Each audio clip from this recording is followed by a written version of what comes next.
Hi everyone, welcome back. For today's set, we're going to dive into dip powders from Natalie Bells, and we're also going to do a set of press-ons today on my favorite shape, short coffin, and then we're going to use dip liquids to start out with. We're going to use three colors. These three colors here, they're not only perfect for spooky season, but they're really fun, and you could honestly use these any time of year, especially the first one that we're diving into. It is very rich in color. This color is perfect for that perfect like November transition. We're kind of still in that rustic moment still for that Thanksgiving.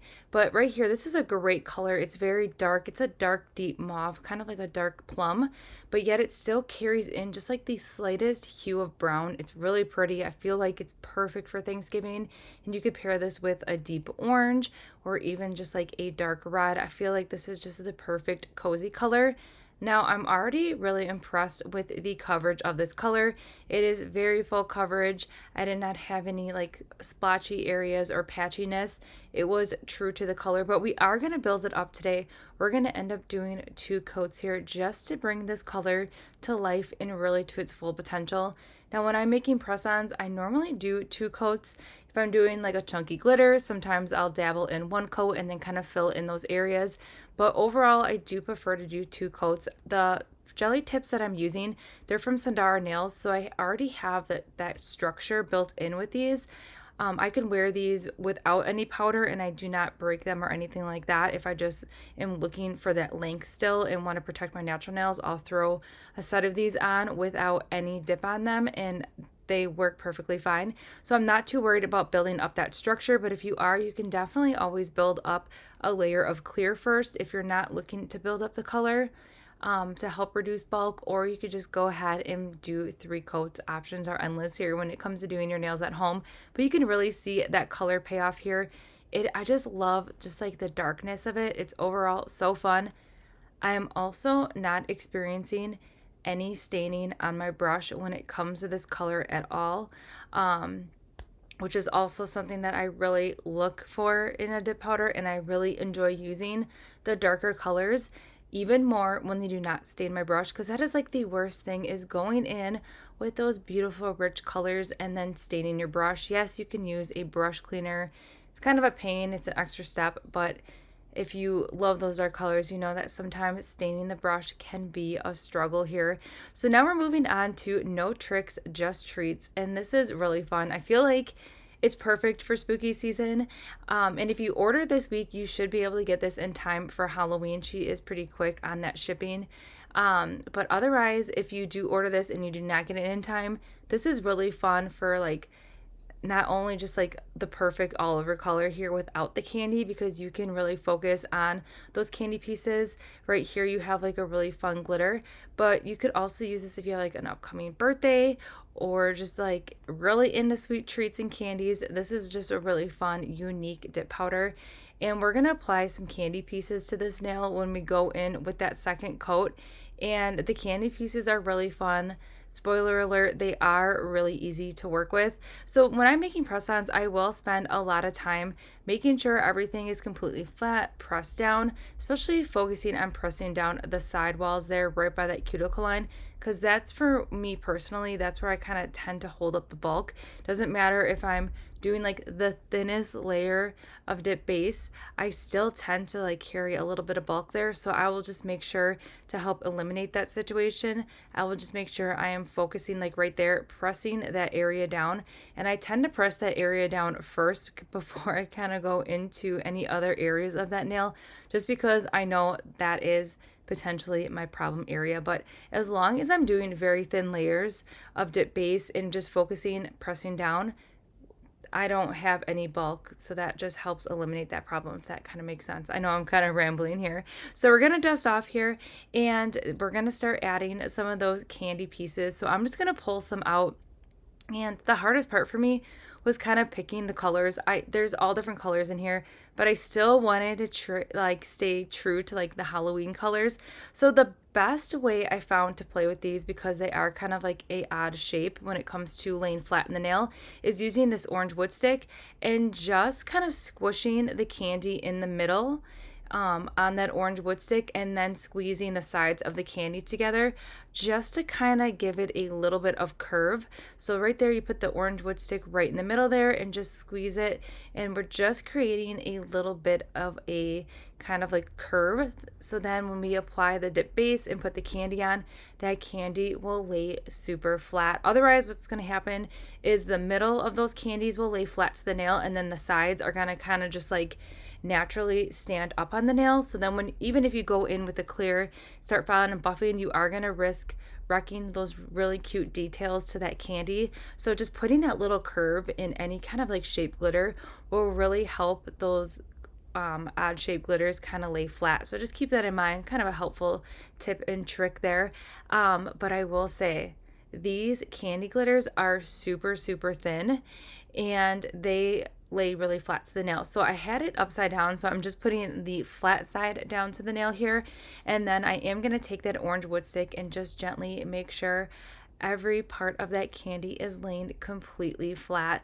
But overall, so fun. I really like the touch of the candy. I'm kind of into the Halloween candy kind of style manis this year. I did quite a few on my channel, and I'm really enjoying it this year. We did things a little differently on my channel. If you're still looking for more inspo, last year I did 31 days of Halloween, and then the year before that I did 31 days as well. So there's quite a bit of Halloween content here on my channel. So if you are looking for more last minute Halloween inspo, you can always check out those old videos as well. So you will see me using this little tweezers quite a lot throughout the glitter placement. I feel like using that needle nose glitter really helps kind of maneuver those glitter pieces versus trying to dig those glitter pieces up with the tip of the orange wood stick. I just find the tweezer was more beneficial for me when it came to the glitter. But definitely take time and make sure you're using that flat end of the orange wood stick just to make sure those glitter pieces are laying super flat. And you can see I am spending a little bit of time here just making sure everything's super flat. I rather make sure everything is perfect because I want less work when it comes to filing and buffing. So I take those little extra steps just making sure everything's flat so I don't have any issues when it comes to filing and buffing. And then I am going to go ahead and use my finger here and just gently press everything down. If you have any dip base that's still wet, go ahead and dip it into some clear here just to absorb any of that extra dip base. And then I still am just going to press everything down just to make sure everything is laying completely flat here. But overall, so fun. This is the only nail we're going to add candy to. Originally, I was going to add some candy pieces to some other nails, but then I was like, oh, you know, I don't want to take away from this nail here. I really like the colors of the candy. I really like the placement. So we just kind of kept it as is when it came to the candies on this nail here, but I was going to add some to those solid color nails, but I decided not to. So what I'm going to do now, just to make sure these candies do not start lifting up when I'm finishing up the rest of the nails here, I'm going to go ahead and just finish the clear encapsulation part of this nail completely, so then we can just move on and then we do not need to worry. So I'm letting that nail kind of just marinate in that clear for a moment just to really ensure that all that dip base is kind of absorbing in. And again, I'm pressing down on those sides there, just, you know, we already know, and just making sure everything again is laying super flat. So that is the rule of thumb here when you are making press-ons, is just making sure everything is laying super flat. I'm pretty sure I sound like a broken record at this moment, but I really hope you're enjoying this design. And if you're new to my channel, welcome. I definitely hope you stay a while. Now, how do I apply my press-ons? I like to use dip base. I prep my hands, my cuticles, and then I'll go ahead and apply a little bit of dip base on my natural nail and then dip base on the actual press-on, and then I will apply it on an angle and make sure everything's lining up, and then I'll go ahead and press down for a full 30 seconds, and then I'll move on to the next nail. I also like to apply them before bed, so that way I'm avoiding any cuticle oil, lotions, hot water, any moisturizers. I want to make sure I'm getting the best adhesion as possible, so I prefer to apply my press-ons before bed. And yes, some of you are like, oh, but don't you want lotion on your hands before bed? Honestly, I rather have like dry hands going to bed than risking a nail pop off. That's kind of like my theory on that. And I just feel like when I put lotion on right after I put a set, I always have a nail that just pops off. So I have the best of luck when it comes to longevity by avoiding all those things I just mentioned and just applying before bed, and then I can go about my day as normal when I wake up. All right, so enough chit chat. Let's dive into the rest of this mani so we can see this last color here in action to its full beauty. I really like the fine black glitter and the foil mixture here, so I'm just going to fill in some bare areas, but overall super easy to use. All right, so let's finish up the rest of this mani here, and then I'll pop back in at the end with my final thoughts.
All right, so we're just finishing up the filing and buffing. Filing and buffing was pretty easy when it came to working with these powders because we made sure we were taking that extra step just to press everything down throughout that whole process. And these powders in general are very easy to file and buff. So I did the rest of the filing and buffing off camera. And now my favorite part, we are bringing these nails back to life with another layer of activator. This is a really just fun process for me. Not only are we almost to the finish line, but it's bringing these colors to life. It's getting rid of any of those harsh filing and buffing lines and just bringing all that beautiful color just to life. All right, so a couple options here. You could totally do a layer of gel base first, cure for 30 seconds, and then going through top coat. I'm today going directly in with the top coat, and I'm going to apply it to all the nails and cure for 60 seconds. But if you're worried about flaking or peeling, definitely do that extra step of that gel base. All right, so here's the finished set. It's simple, but yet we're still pulling in a lot of different elements here. We have the beautiful glitter with the foils, and then we have the candy piece nail. Oh, I just love it so much. And then we're pulling in some darker colors as well. But overall, it's spooky, but yet pulling in that sweet treat here. And I really love this combination. So fun. Now, if these colors are not your cup of tea, Natalie Bells has tons of beautiful colors. You're definitely going to find something that catches your eye. And stay tuned. We also have another Halloween marathon coming up. So if you're still looking for last minute easy Halloween sets, stay tuned for that video. It's going to be dropping this weekend. So don't forget to subscribe, give this video a thumbs up, and I'll see you all in the next one.